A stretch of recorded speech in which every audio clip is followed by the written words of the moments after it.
Isang mapagpalang pagbati po sa inyong lahat. Welcome back po sa ating channel. Papanoorin po nating video. Maganda po ito, no? Medyo nagkaroon po ng tensyon dito sa Senado. Muntikan nang mag-abot ang bad boy ng Senado na si Senator Robin Padilla at ang test naman ng Senado na si Senator Villanueva patungkol sa impeachment trial. Panoorin po natin to, talagang medyo intense po ito, no? Pero bago po yan, please like, share, and subscribe. Click the notification bell para updated ka sa tuwing gagawa po tayo o mag-a-upload po tayo ng mga bagong videos kagaya po nito. At ito po, panoorin po natin. Never-ending drama sa Senado dahil sa impeachment trial ni VP Sara. Alamin natin ang mga maiinit na eksena sa agenda report ni Dexter Ganibe live mula sa Senado. Dexter, ano naman ang mga nangyari dyan? Corina, sa halip na siguro kung nangyari ito, sa halip na dismiss o hindi dismiss yung isisigaw ng presiding officer ni si Senate President Chis Escudero, malamang ang binanggit niya, "Are you ready to rumble?" Dahil muntikan ng magkasuntukan sa loob ng plenaryo kanina habang naka-recess o habang nakasuspend ang sesyon kanina. No? Hindi mapakali ang ating idolo na si Senator Robin Padilla. Siguro dala na lang din ng medyo mainit talaga usapin dyan kahapon pa. Dahil naging mainit nga itong talakayan matapos mag-motion itong si Senator Bato de la Rosa na i-dismiss na yung kaso. Kasunod niyan ay nag-motion itong or nag-object itong si Senator Villanueva. At pagkatapos niyan, Corina, dahil naging mainit yung diskusyon, matapang din si Senator Villanueva, nakatayo lang, oh. Pero si Robin, parang manok na gumigiri na talaga, eh. At yun nga lang, medyo nakakahiya nga lang sila sa taong bayan at maraming nanonood dyan. Tapos ganyan yung nagiging asal nila na sila talagang nagkakaroon ng ganyang pagtatalo. Halos mag-abot na. Nag-suspend muna ng sesyon sa loob ng Senado.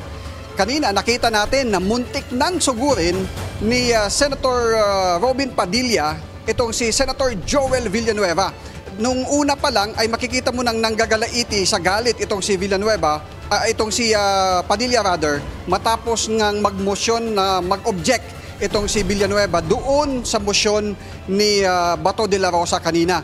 Kaya ang ginawa kanina, Corina, ng ating mga senador ay pinaglayo muna sila, binigyan ng tubig itong si Joel Villanueva sa isang sulok, pinalayo siya doon sa kumpulan ng mga senador at pinainom siya ng tubig habang itong si Senator Robin Padilla naman ay dinala doon sa likod na...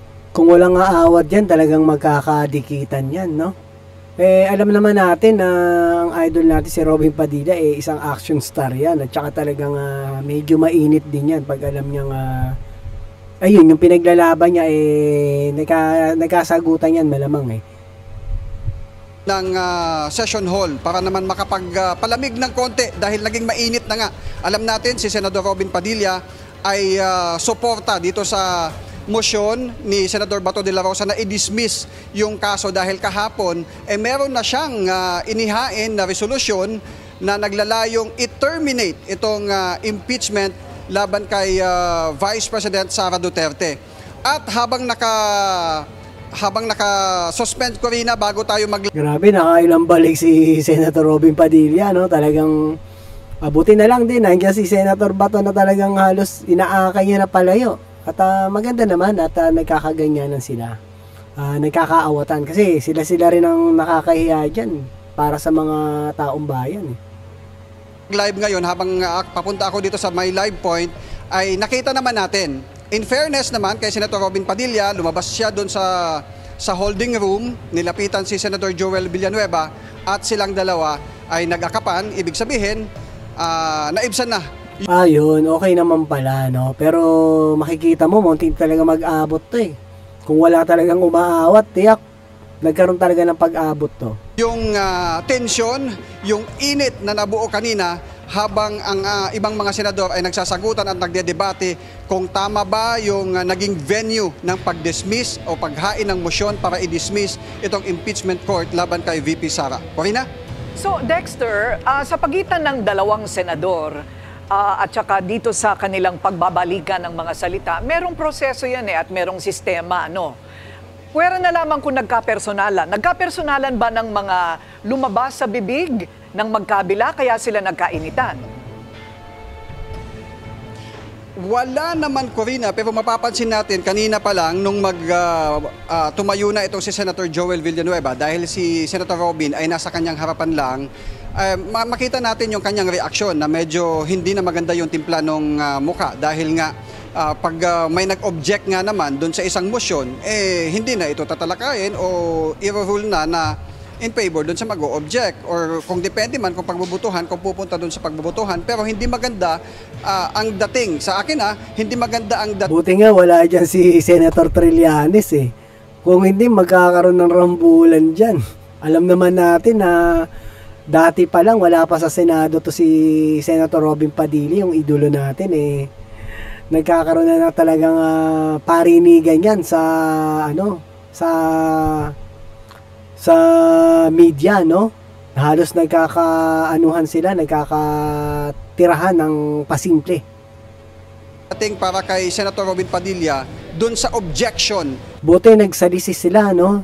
Nung wala na si Senator Trillanes, ito naman naging number 1 si Senator Padilla dyan sa Senado. Ang kalungkot lang kay Senator Padilla, idol natin yan, pero panig siya dito kay kila Duterte kasi alam naman natin na tao talaga ni Duterte at malaki yung utang na loob ni Senator Padilla kay Tatay Diggs, no?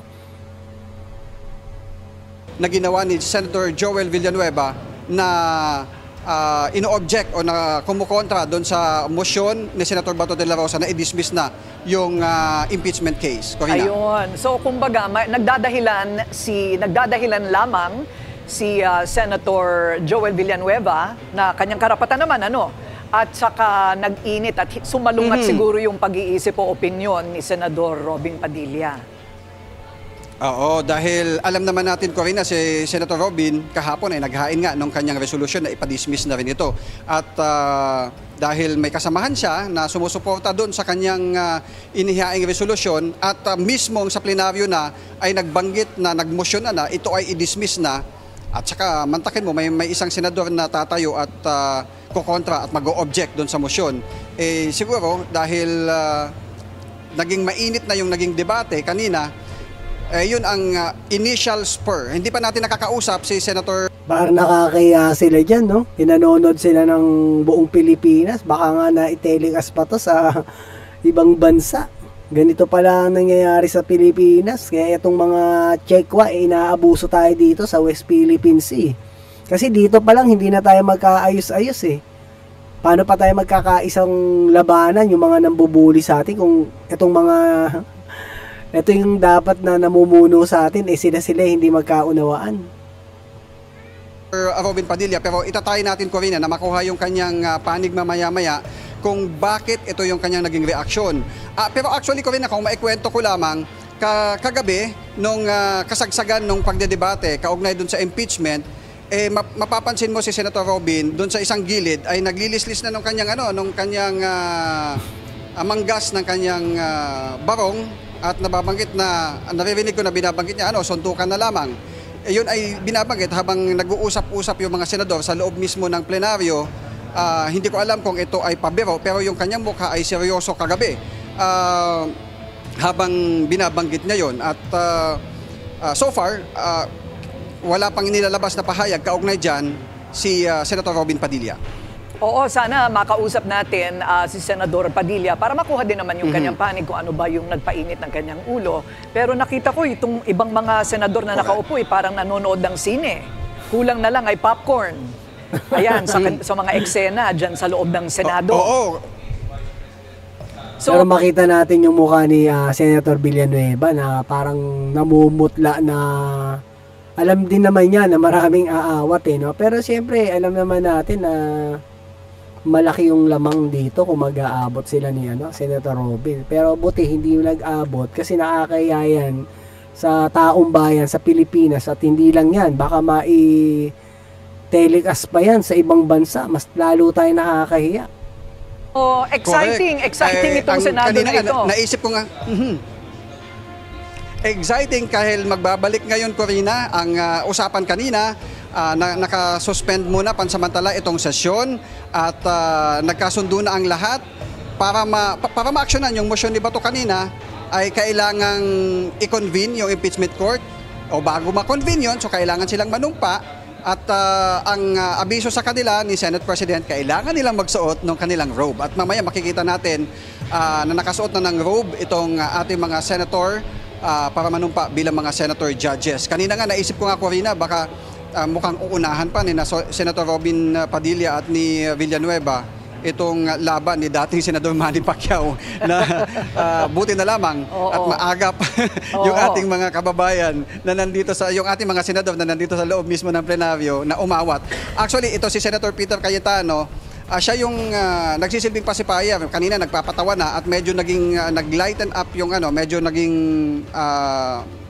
maganda na yung mood ng mga senador kanina at napapatawa na bago pa man sabihin na Senator Chis Escudero na mag-ready na sila para sa kanilang panunumpa. Corina? Ayun. At ang importante, nagkasundo na, nagkayakapan na at nagbati na. Okay, so babalikan ka namin kung sakaling mahila mo si Senador Robin Padilla. Maraming salamat, Dexter Ganibe, live nag-uulat mula sa Senado. Okay, alright. Ayan, nakita natin yung muntik mag-abot ang dalawang senador, no? At in fairness naman sa ating idolo na si idol na Robin Padilla, Senator Robin Padilla, no? Siya yung unang nag-initiate na yumakap at makipag-ayos kay Senator Villanueva, no? Siya rin naman kasing kanina pang mainit na paikot-ikot no? At buti na lang itong ating Senator Villanueva naka-stay lang siya sa kanyang pwesto. Kasi kung medyo gagalaw siya ng palapit din, magkakaabot yan, no? Lalong-lalo siguro kung si Senator Trillanes yan at saka si Robin Padilla, yun medyo match yun. At parehas mainit din yun. At dati pa nga lang, alam natin po na wala pa sa Senado si Senator Robin, talagang nagkakaparinigan na yan sa media. Ayun po, no, nakita natin at maayos, buti naman nagkaayos kasi kung talagang nagkaabot, nakakahiya po talaga tayo. Sa taong bayan sila.